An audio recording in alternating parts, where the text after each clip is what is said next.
Tonight I want to talk a little bit about some of the wild creatures that we share this amazing place, this part of the world with.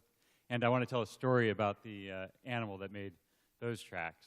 And those are the tracks of a bear. And for me, there's a lot of wildlife adventures that start with footprints.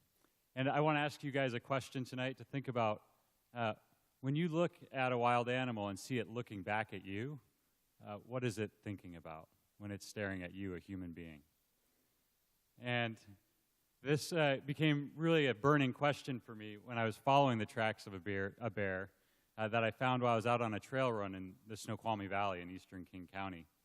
And it was the early spring, and I found tracks on the trail, and there was a big scat. The bear had been feeding on salmonberries.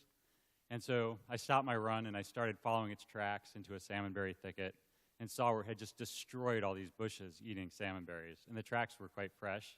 So, of course, I wanted to keep following them. And the tracks eventually left the salmonberry thicket and went up into the forest along a game trail. And so I started following those tracks. And as I was creeping up this game trail, I looked up far ahead, and lo and behold, the bear was coming back down the game trail. It had probably been bedding down under a big cedar tree and was coming back down to feed. Right in front of me, there was a big log, maybe 3 feet tall. We're lucky to have some big trees here. So naturally, I decided to just duck down behind the log and see what would happen. And so now I couldn't see the bear, but I could see some branches moving and hear some noise as it's getting closer. And I'm thinking, oh, this is going to be interesting. And eventually the noise stops, and I see some branches move on the downhill side, and I figure it's gone down to the salmonberry patch. And so I wait for just a few more seconds, and I poke my head up just in time to meet the bear's eyes on the other side of this log as it's doing the same thing.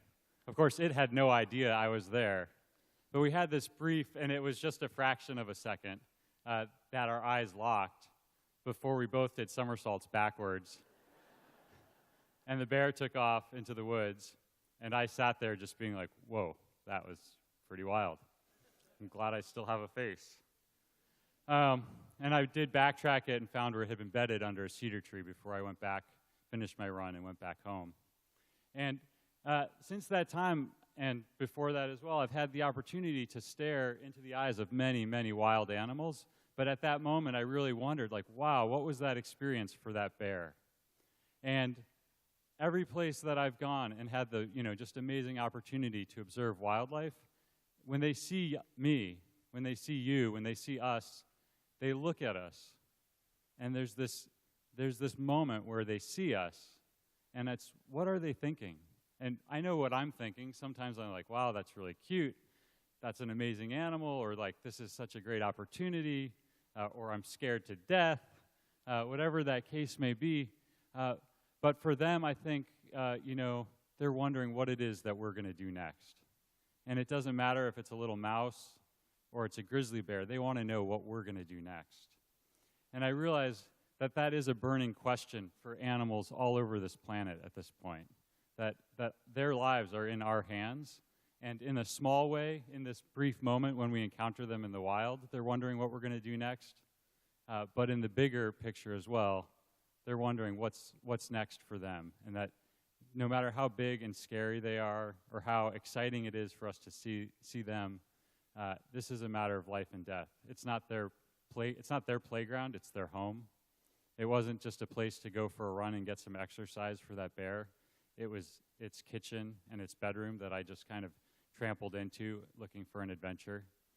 And it's pretty sobering for me to think about that and to feel like I've been blessed to go and see some amazing animals in some very wild places here in the Pacific Northwest.